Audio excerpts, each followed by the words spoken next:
Olá, boa noite, bem-vindos ao Cobrain, a nossa última palestra do dia.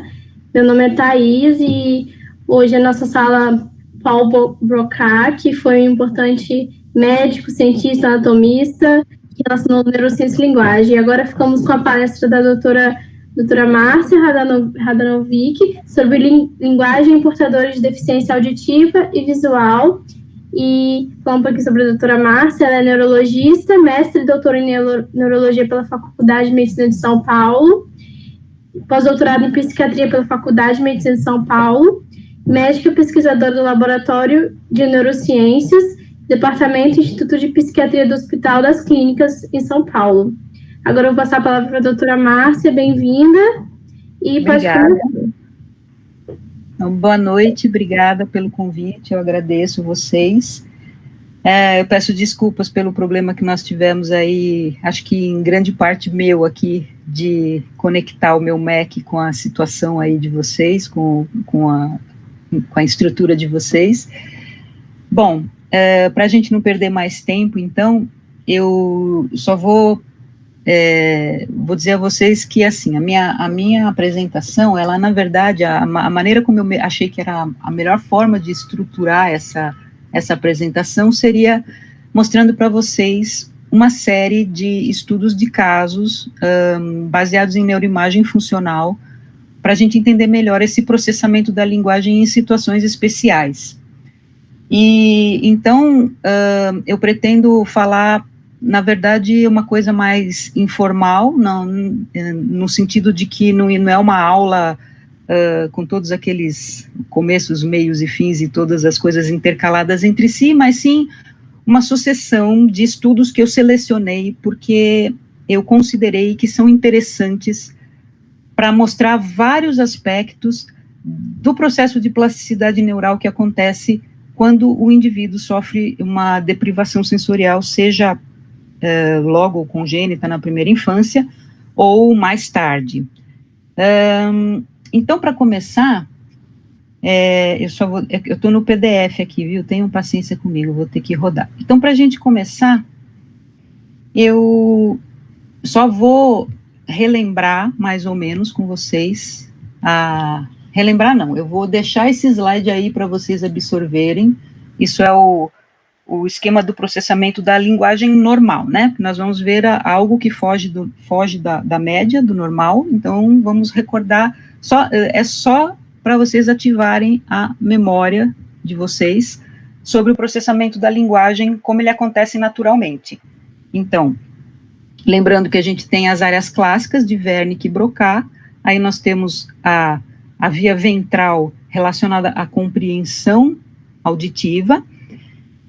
Nós temos toda a rede semântica, todo o nosso conhecimento de mundo espalhado pelo córtex, né? Aqui nessas caixinhas vocês têm as mesmas coisas que eu estou falando aqui. E nós temos um sistema dorsal que vai fazer a integração sensório-motora necessária para que quando o que vocês estão fazendo agora, vocês estão me ouvindo, então vocês estão usando essa via aqui, né? E agora, o que eu estou fazendo? Eu estou usando a via vermelha. Estou pegando as minhas ideias, processando linguisticamente, mas aí eu tenho que fazer a integração sensório-motora para mandar para a área de Broca, para que haja toda a seleção fonológica, para que haja toda a montagem da palavra, toda a organização sintática e o comando motor para a musculatura orofacial, laringe, faringe, etc. Então, além disso, a gente tem que lembrar que a linguagem tem mais um aspecto, que é a leitura, em que o processamento básico é o mesmo, mas a via de entrada não é auditiva, ela é visual. E lembrar da escrita, onde a via de saída não vai ser a musculatura orofacial, mas vão ser as mãos, né? Mas o processamento básico é o mesmo. Mas lembrar dessa questão de que existem inputs e outputs diferentes. Um processamento central que é básico, e eu posso ter a entrada auditiva e visual, e eu posso ter a saída oral, ou posso ter a saída pela escrita através das mãos. Muito bem. O que vai acontecer na deprivação sensorial? Vai haver uma necessidade de uma adaptação do sistema nervoso, e ele vai ter que lançar mão de mecanismos de neuroplasticidade, que a gente sabe que são altamente dependentes do período quando acontece. Então, aqui até eu coloquei uma tentativa de uma representação mnemônica. Quanto mais cedo o indivíduo sofre uma deprivação ou uma lesão, que não vai ser o caso aqui nosso, né? Nós não vamos discutir a lesão, nós vamos discutir as anomalias mais congênitas e de primeira infância. A plasticidade, ela ocorre de uma forma mais eficiente, à medida que o indivíduo vai ficando mais velho, e esse número 15 é um número cabalístico, ele é muito variável dependendo da situação e da função que a gente está considerando.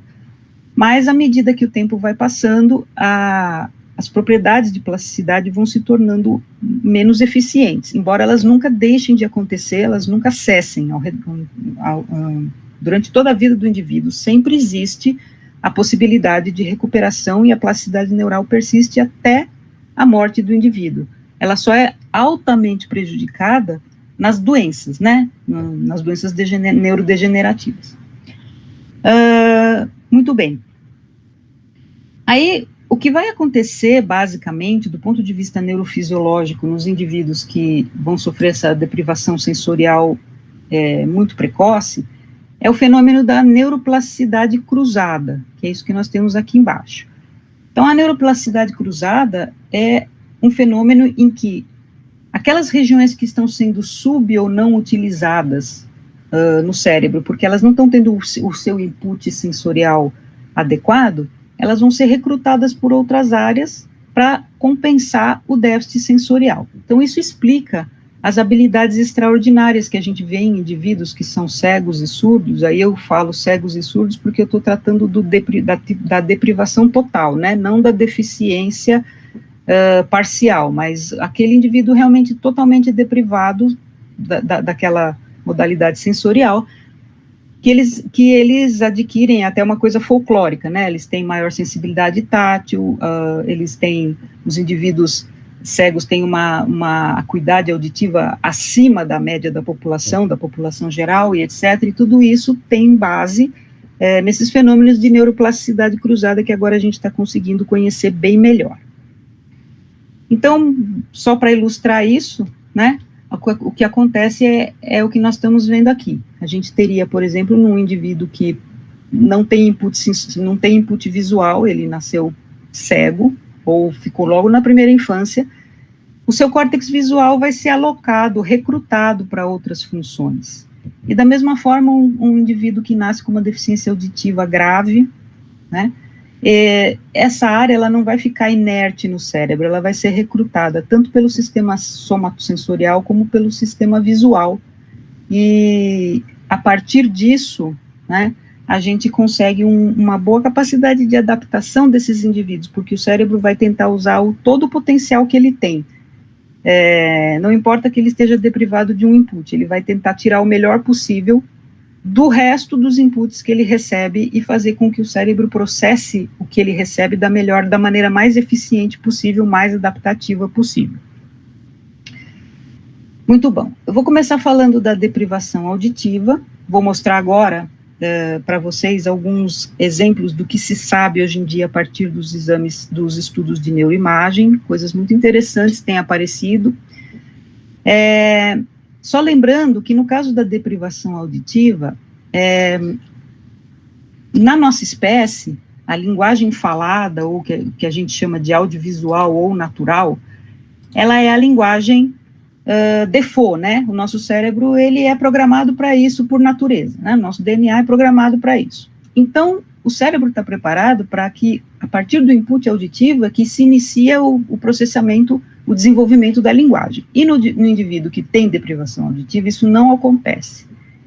Daí, a linguagem de sinais, de forma natural, ela passa a ser a linguagem nativa do indivíduo. Se ele tiver a oportunidade de desenvolver precocemente, ótimo, porque ele vai ter a máxima otimização do sistema linguístico dele. E depois, se ele for apresentado a linguagem natural, seja na forma apenas escrita, ou até, se ele puder usar próteses, dispositivos para melhorar a audição, pudesse ser apresentado a linguagem audiovisual mais para frente, ele vai ter ter tido o máximo desenvolvimento da sua área de linguagem. Então, é bastante positivo que a criança surda aprenda o quanto antes a linguagem de sinais, porque ela vai proteger, vai permitir que o cérebro dela se desenvolva praticamente como o cérebro de um indivíduo que tem o input auditivo. Bom, agora mostrar para vocês, então, o que nós sabemos sobre como o nosso cérebro lida em diversas situações, na situação de deprivação auditiva, numa série de situações. Então, aqui todos são experimentos de ressonância magnética. Esse aqui é um experimento em que nós tínhamos um grupo de indivíduos surdos que usavam linguagem de sinal, um grupo de indivíduos ouvintes que também sabiam usar linguagem de sinal, e um grupo controle de pessoas ouvintes que usam a linguagem audiovisual. E o experimento, então, para os indivíduos ouvintes, eles eram submetidos a diversas sentenças. Eu voei de Londres para Dublin, eles ouviam essas sentenças. E os indivíduos surdos, eles eram submetidos às mesmas sentenças, só que em linguagem de sinal. Então, o que os autores pretendiam com esse experimento? Eles pretendiam mostrar que existe uma área de ativação que é comum. Vocês podem ver aqui, se nós compararmos a coluna 1 com a coluna 3. Vamos fixar só no hemisfério esquerdo, nesse caso, que é o que importa. Vocês veem que existe uma área comum de ativação entre os ouvintes e os não ouvintes, que é a área de processamento linguístico clássico, aquela que a gente viu no primeiro slide lá. Só que, evidentemente, os indivíduos surdos, eles têm uma ativação visual, porque eles estão vendo língua de sinais, o que não acontece aqui nos ouvintes. Então, esses indivíduos, esse foi o primeiro trabalho de ressonância funcional feito com pessoas com deprivação auditiva. E o que foi interessante foi que eles conseguiram criar um paradigma do que é as áreas que são modalidade independente e as áreas que são modalidade dependente. Como assim? As áreas modalidade independente são aquelas em que o processamento ocorre de forma igual em todos os grupos, áreas da linguagem. E as áreas modalidade dependentes são aquelas que dependem da modalidade em que você está recebendo a linguagem, que no caso aqui dos surdos é o visual, e no caso dos ouvintes é o córtex auditivo. Agora, uma coisa bem interessante é que, se vocês observarem, comparando indivíduos surdos que usam sinal e indivíduos ouvintes que usam sinal, vocês percebem que os indivíduos surdos, aqui nesse caso, os dois estão fazendo tarefa com língua de sinais. Vocês percebem que eles ativam mais a área auditiva do que os indivíduos ouvintes, que não ativam nada. Por quê? A explicação disso é que esses indivíduos incorporam a área auditiva à área de linguagem, independente do fato do input deles ser visual. Então, essa área passou a ser encampada para melhorar a eficiência visual deles, a eficiência de linguagem deles. Então, um córtex auditivo que vira um suporte do córtex visual e se agrega à área da linguagem. Então, essa foi a descoberta seminal que foi feita a respeito disso. E daqui para frente, né, essa é a informação crucial.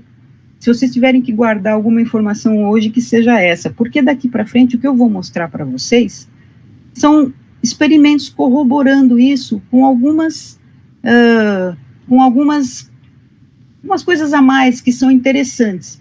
Por exemplo, nesse estudo aqui, a gente percebe a fase de compreensão aqui, ela é bem parecida com o que eu mostrei anteriormente. Mas o que foi muito interessante nesse caso aqui é que, comparando indivíduos ouvintes e surdos produzindo sentenças, olha o que aconteceu. Os indivíduos surdos, eles ativam isso aqui é em comparação, já é uma subtração, em comparação aos indivíduos ouvintes. Eles ativam bastante o lobo parietal. Por que isso? Isso aqui foi a comprovação, foi a documentação de que essa região parietal, que é uma região relacionada a somatosensorial e espacial, né? A gente sabe disso da neurofisiologia básica. Ela funciona como uma espécie de área de Broca para eles. É ela que dá o refinamento, a monitoração proprioceptiva, enquanto eles estão falando, né? A área parietal está bastante ativa. Por quê? Porque ela está fazendo a articulação, que para nós é na área de Broca. O refinamento da área de Broca e o córtex motor adjacente articulatório vai funcionar nos indivíduos que usam língua de sinais aqui no córtex parietal. Então, isso foi uma descoberta também bastante interessante, que só foi possível com a ressonância funcional. Então, como as funções são as mesmas, né? Existe um controle articulatório, só que ele é adaptado à modalidade que o indivíduo tem que usar para se comunicar. Um outro experimento interessante também, esse aqui. Os indivíduos eram indivíduos ouvintes e indivíduos não ouvintes. Aqui não se preocupem, tem duas separações aqui, são apenas duas linguagens diferentes, é o americano e o quebequiano, linguagem de sinal americano e quebequiano, porque era um estudo conjunto entre americanos e canadenses. Mas aqui nós temos, então, os indivíduos surdos e aqui os indivíduos ouvintes. O que importa aqui é que os indivíduos tinham que ver, a tarefa era essa, ver um substantivo em forma de sinal ou em forma de uma palavra impressa, dependendo do grupo, né? E eles tinham que gerar um verbo que se relacionasse com aquele substantivo, também, tanto em forma de sinal como em forma falada. E os indivíduos surdos ativam a área do giro temporal superior, que é uma área relacionada ao processamento linguístico auditivo. Então, recebendo em linguagem de sinais e falando em linguagem de sinais, eles ativam essa área. Ou seja, esse recrutamento é inequívoco, né? Nesse outro experimento aqui, a gente tem indivíduos que tinham proficiência em inglês, sabiam ler perfeitamente, né, são surdos. O grande lance desse estudo era tentar estudar o período crítico, aquilo que eu falei, quer dizer, quanto mais novo você é, mais plástico, né? Então, aqui nós tínhamos os native signers, que eram indivíduos que sabiam aprenderam a primeira linguagem, foi a linguagem de sinais, e os late signers, aqueles que, eventualmente, houve um delay aí até que se iniciasse o processo de aprendizado deles. Esses late signers, nesse grupo, a maioria eram indivíduos já após a puberdade. E, então, vocês veem que na tarefa em que eles têm que ler frases em inglês, a gente não vê muita diferença, eles eram proficientes igualmente, né, nada de especial.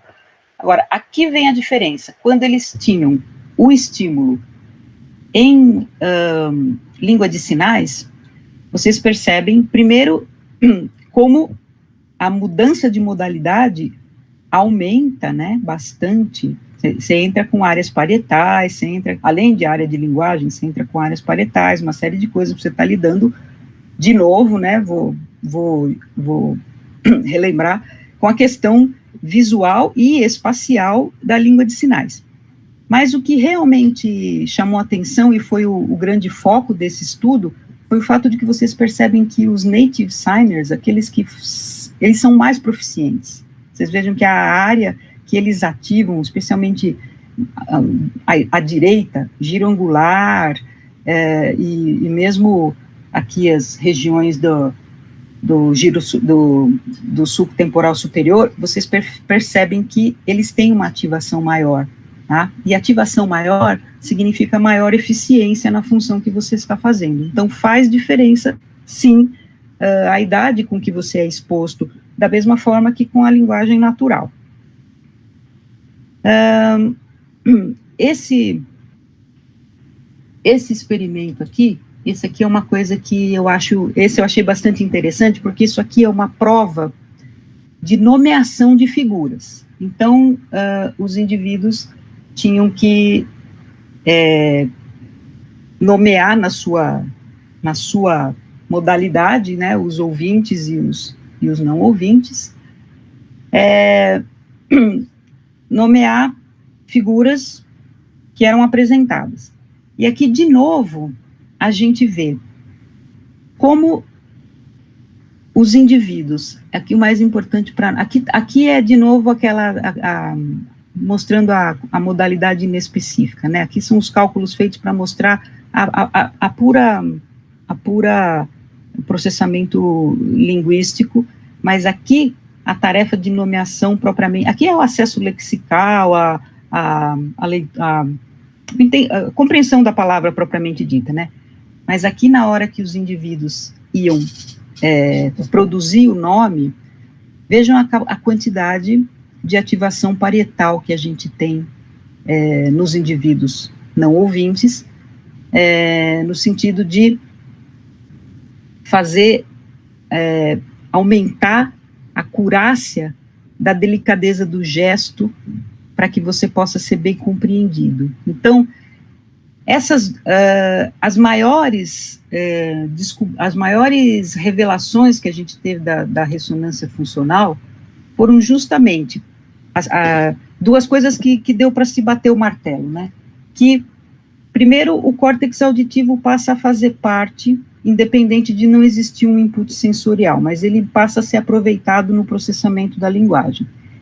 E como existe um mecanismo tão sofisticado quanto a gente tem no nosso giro frontal inferior, a gente que tem que articular músculos tão pequenos, mas nem por isso, a linguagem de sinais ela é tão sofisticada que exige todo um aparato especial para que você possa fazer uma articulação tão precisa quanto a gente que usa uma musculatura muito mais delicada, muito menor, que é a musculatura da boca, língua, palato e etc e tal. Então, isso aqui, essas são as grandes lições que os pesquisadores aprenderam usando ressonância funcional em indivíduos com deprivação sensorial e comparando o uso de linguagem de sinais com indivíduos que usam a linguagem audiovisual. Muito bem, agora eu queria mostrar para vocês um pouquinho da deprivação visual, ok? No caso da deprivação visual, a gente tem um complicador a menos, né? Que é o fato de que o sistema linguístico, o indivíduo não tem deprivação auditiva, então o sistema linguístico dele pode se desenvolver da maneira default, né? Como está escrito lá no DNA, sem muitas alterações. Então, a princípio, parece para a gente que a grande diferença vai acontecer com relação ao processamento da leitura, né? Que seria o grande obstáculo, o que diferenciaria realmente, dificultaria, né? Que o indivíduo deficiente visual aproveitasse plenamente a linguagem. E isso, de certa forma, se comprova nos estudos, mas nós vamos ver com alguns exemplos que eu vou dar para vocês, que a neuroplasticidade cruzada nos indivíduos com deprivação visual, ela transcende a questão de do indivíduo se tornar proficiente em braille. Ela se estende para outras funcionalidades que não se imaginava antes da gente poder ter esses exames de ressonância funcional. Mas começando pelo começo, né, aqui a gente tem um estudo mostrando indivíduos, uma comparação de uma coorte de indivíduos totalmente com deprivação total, indivíduos cegos, são dois grupos, um de pessoas que com cegueira ou congênita ou que ficaram cegos antes dos 3 anos de idade, e aí e nós vamos ter um outro grupo de indivíduos, crianças ainda mais velhas, quer dizer, ou seja, elas tiveram alguma ativação do córtex visual de forma natural antes de ficarem cegos. Então, esse experimento são indivíduos lendo em braille versus sujeitos normais lendo material impresso ou recebendo estimulação tátil. Na verdade, essa fase do experimento não importa para nós. O que importa é que nós tínhamos os cegos lendo braille e a ressonância deles. Então, a gente percebe que os indivíduos estavam lendo em braille e eles são os early blind, né? Não tiveram input suficiente para desenvolver o córtex visual. Mas vocês veem que o lobo occipital deles está bem ativo. Ora, eles estão lendo em braille, eles nunca enxergaram, né? O que está acontecendo aqui? Isso é muito interessante, porque, de alguma forma, né, o córtex ex-visual, né, não podemos chamar de visual, mas o córtex occipital deles agora está encampado por uma tarefa de linguagem, tá? E isso, sem levar em consideração, porque eu não teria tempo para expor tudo isso aqui, porque esses estudos, eles têm várias fases, né, vários experimentos e várias fases, mas eles têm ativação somatosensorial também, evidentemente, né, eles estão tocando os pontos, eles estão lendo em braille, mas essa parte não importa para nós no momento. Olha como eles têm ativação visual, né, e uma outra coisa interessante também é, de novo, ver essa questão do período crítico, porque aqui nós estamos diante dos late blind, né, os indivíduos que ficaram mais velhos. Na verdade, eu me enganei, eu falei que eles eram todos crianças, mas olha, a idade de início da cegueira foi de 6 a 25 anos de idade, e aí eles aprenderam braille. Vocês percebem que a ativação do córtex visual ocorre, né? Quer dizer, a despeito dele já ter usado esse córtex visual como visual, o córtex occipital continua sendo ativado, só que numa proporção menor, numa intensidade menor do que o indivíduo que é o early blind. Então, mostrando de novo que a efetividade da plasticidade, ela é inversamente proporcional à idade em que o sujeito necessita dessa plasticidade. Agora, saindo um pouco disso, algumas coisas interessantes, eu espero que dê tempo de eu falar tudo, porque tem algumas informações bem interessantes aqui. Agora aqui nós estamos diante de um grupo que fez uma tarefa auditiva, ok? Então, compreensão de sentenças, né? Eu tinha indivíduos cegos e indivíduos que enxergam, né? E essas submetidas a tarefas auditivas, sem compreensão de sentenças, alguém ficava falando uma lista de sentenças, uma série de sentenças, e uma tarefa de memória operacional verbal, listas de palavras, ok? O que interessa aqui para nós, apesar de ser tudo muito bonito, mas o que interessa para nós é especificamente esse quadradinho aqui, em que vocês percebem que a tarefa é auditiva, seja ela qual das duas for, mas os indivíduos cegos estão ativando o córtex occipital, né? Isso aqui é a subtração, tá? Eles ativaram um monte de coisas, ok? Isso aqui está mostrando, aqui seria toda a ativação dos indivíduos cegos, aqui toda a ativação dos indivíduos que enxergam, mas aqui está a subtração, que é o que nos interessa. E vocês veem que eles ativam a área occipital. Já os indivíduos, quando você subtrai, né, você pega, se os indivíduos que enxergam, eles ativam alguma outra área, além, não.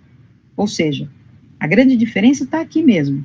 Só que a tarefa é auditiva. Ou seja, esse córtex occipital aqui já está sensível o input auditivo, e mais do que isso, a um input altamente específico, porque é linguagem, não são sons, ele está processando linguagem, certo?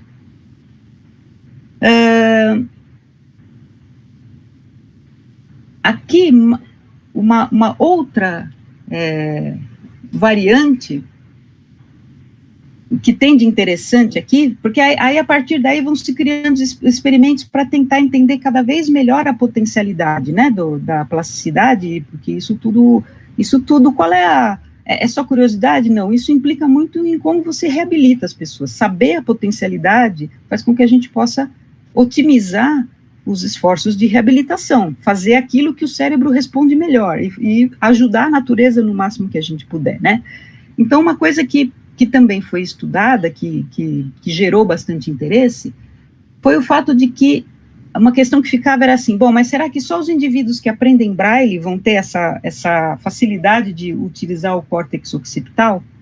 E aí, esse experimento demonstra que não. Indivíduos Braille naive, nunca tinham aprendido Braille. Eles foram submetidos à tarefa de tinha uma lista de palavras, eles ouviam uma lista de palavras e aí eles tinham que gerar uma palavra semanticamente relacionada. Então, se eu falasse garfo, colher, prato, a pessoa podia falar cozinha, né, comer, sei lá. E outra lista de palavras em que eles ouviam uma lista e eles tinham que falar uma palavra que rimasse. Então, eu falava cão, pão, limão, aí a pessoa fala sabão, né? Então, isso aqui é uma tarefa semântica, isso aqui é uma tarefa fonológica. E todas essas tarefas feitas na linguagem, né, audiovisual, claro. E a gente vê que os indivíduos, da mesma maneira, usaram o seu córtex visual, tanto para tarefa visual, não, me desculpe, o córtex occipital é o vício de quem faz parte da turma audiovisual, né? Tanto na tarefa semântica como na tarefa fonológica, eles utilizaram o córtex occipital, sendo que eles não tinham treinamento em Braille, ou seja, isso é feito independente de você ensinar o cérebro, por exemplo, que Braille é uma linguagem. O cérebro faz isso espontaneamente, ele quer otimizar de qualquer jeito o recurso que ele tem. Esse exemplo aqui é um exemplo interessante também, porque é uma tarefa de produção de verbos. Então, vocês imaginem, na nossa área clássica da linguagem lá, se vocês imaginarem uma tarefa de geração de verbos, quem gosta de linguagem, estuda linguagem, vai lembrar que essa tarefa vai estar muito mais pendendo para o córtex temporal anterior e lobo frontal, né? Uma tarefa de fluência verbal, por exemplo, falar nomes de animais, não sei o quê. Bom, aqui eles tinham a tarefa de novo, era apresentado um estímulo auditivo, uma palavra, e eles tinham um substantivo, e eles tinham que falar um verbo. Então, esse aqui foi realmente surpreendente, que os indivíduos cegos apresentassem ativação occipital importante, né? Sendo que na linguagem natural, isso, como eu falei, estaria lá perto da fissura de cílios, lá na ponta do temporal e no giro frontal inferior. Então, uma tarefa que não envolve leitura, que não envolve produção de verbos, falar, né? Então, isso corrobora bastante a ideia de que o lobo occipital, como eu falei no começo, né, não é a questão, é uma questão que transcende até o próprio aprendizado do Braille e um simples recrutamento da região occipital pelo sistema somatosensorial tátil. Não, é um recrutamento tátil e linguístico também, ok? Esse aqui é uma coisa interessante, que eu coloquei porque achei bastante pitoresco, né? O indivíduo normal, que usa a linguagem audiovisual, ele tem uma capacidade média de conseguir discriminar cerca de 8 sílabas por segundo, a taxa de fala de 8 sílabas por segundo. E já existem relatos na literatura de indivíduos com deficiência visual grave, que conseguem a proeza de compreender até 22 sílabas por segundo, que para nós já chega a ser uma linguagem ininteligível. Então, esse experimento, ele quis estudar essa capacidade discriminatória extraordinária que as pessoas cegas possuem. Então, eles fizeram uma tarefa com um paradigma em que sentenças gravadas, né, apresentadas de forma auditiva, eram apresentadas. Primeiro, influência normal. Depois, eles comprimiam essa fala para 8 sílabas por segundo, que é o limiar do indivíduo da população geral, né, ouvinte, e aí comprimiram mais ainda, para o dobro, 16 sílabas por segundo, e apresentaram isso para um grupo de indivíduos cegos e um grupo de indivíduos que enxergam. E aqui o que interessa, vocês percebam que o ultrafast é o 16 por segundo, e o moderado é 8 por segundo. Aqui é uma fase em que eles reverteram, mas isso aqui é só vamos dizer, é um controle que eles fizeram, né? Fizeram a mesma coisa para ver o efeito, fizeram revertido, as palavras, tudo falado ao contrário, que aí fica um som só, e é a subtração para você ver se realmente o efeito aqui tem a ver com a linguagem, né? Então, vocês vejam que nesse ultrafast aqui, ó, como os indivíduos recrutam, mesmo no moderadamente fast, né, que no indivíduo, na população geral, isso aqui já está no limite, né, a gente já vai começar a perder a discriminação. Eles já começam a ativar mais o lobo occipital, aqui estou apontando um pouco de cerebelo também, né, gente, o lobo occipital, e quando chega no ultrafast, aumenta mais ainda essa ativação visual. Quer dizer, isso explica essa capacidade extraordinária de discriminação auditiva acima da média da população. Então, é realmente uma habilidade extraordinária, acima do que nós conseguimos fazer, porque o nosso córtex occipital está ocupado com outra coisa, né? E para terminar, que eu já passei do tempo, mais uma demonstração de que aqui é uma tarefa uma tarefa auditiva de discriminação de vogais. Então, é uma corroboração mesmo, né? Os indivíduos eram, como se fala?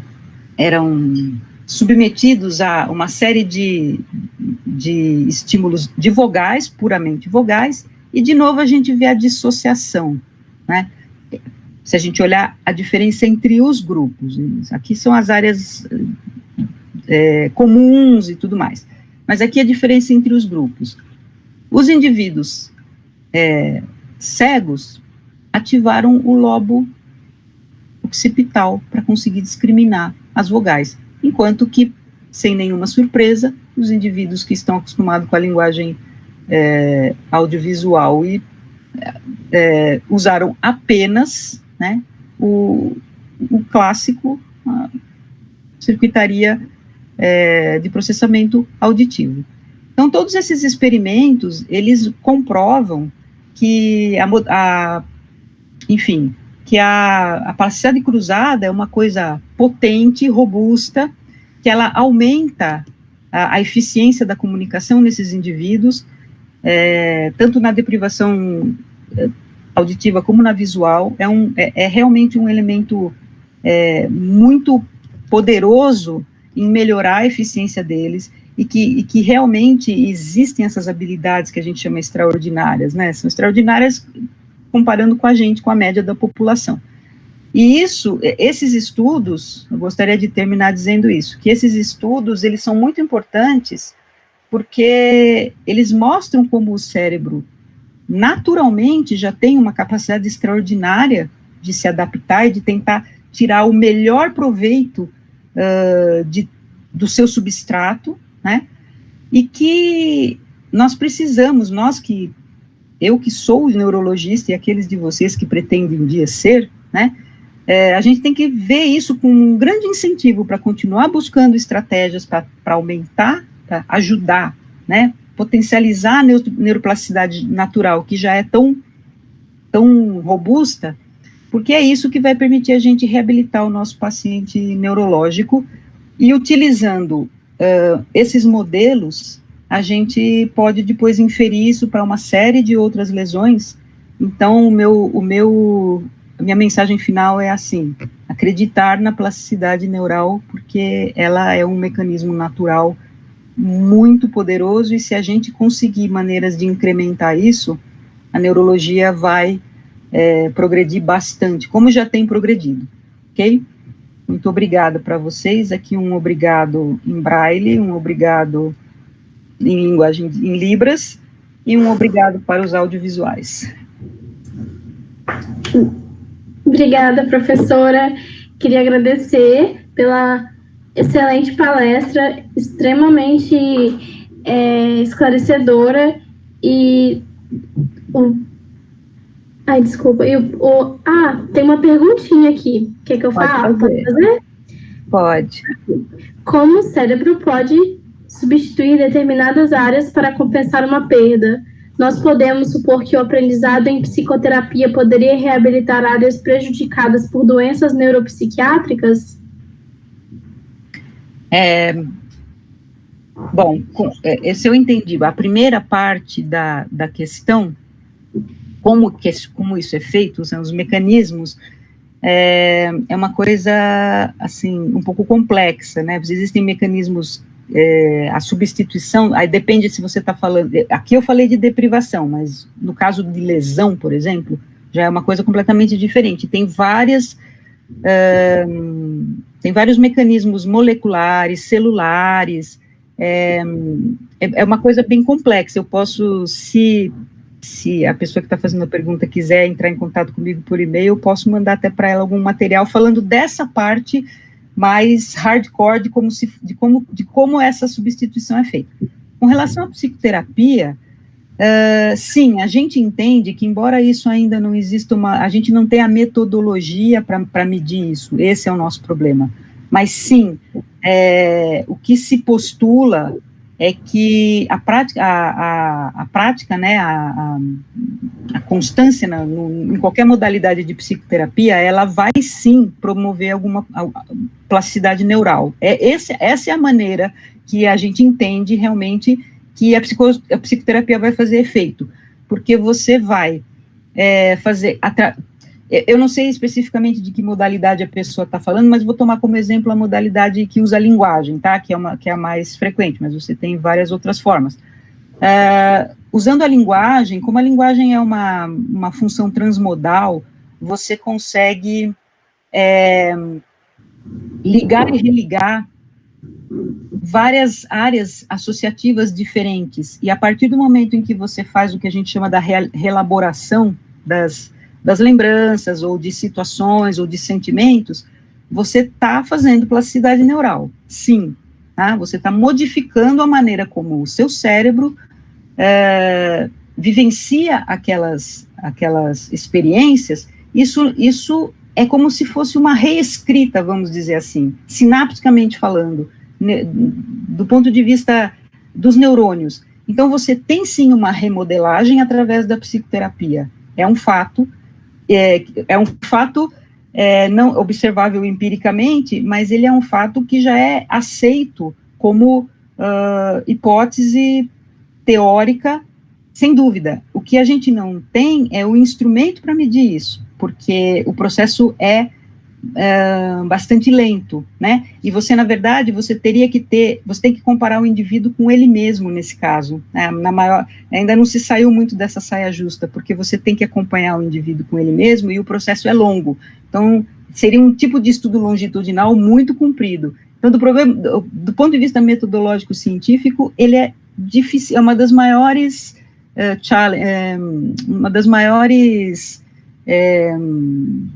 maiores desafios que existem na neurociência, mas sem dúvida nenhuma existe todo um postulado teórico que defende a ideia de que existe sim plasticidade neural, em qualquer forma de psicoterapia. Excelente, professor. Certeza que a pessoa que perguntou está satisfeita. Aí a gente vai finalizar aqui. Queria agradecer novamente por tudo, por ter tido a paciência naquele iniciozinho conturbado. Imagina vocês que tiveram. Eu e a equipe do Cobrain agradecemos muito pela sua presença. Espero revê-la em algum momento novamente. É isso. Obrigada. Boa noite. Foi um prazer. Boa noite. Espero que tenha sido proveitoso. Com certeza foi.